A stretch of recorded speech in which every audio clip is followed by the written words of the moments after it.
Hi, my name's Juliet, and I'm guessing you're here because this year you've decided to take part in NaNoWriMo.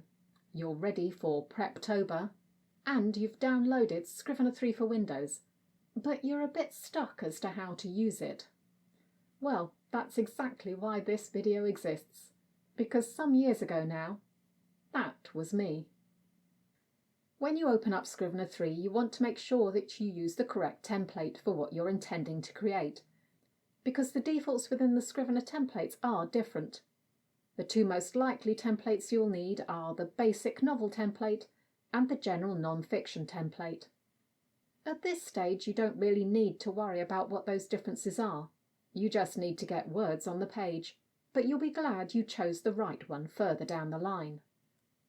Scrivener 3 for Windows is very different from what you're used to in terms of creation, so I've bundled a few videos into this playlist for you.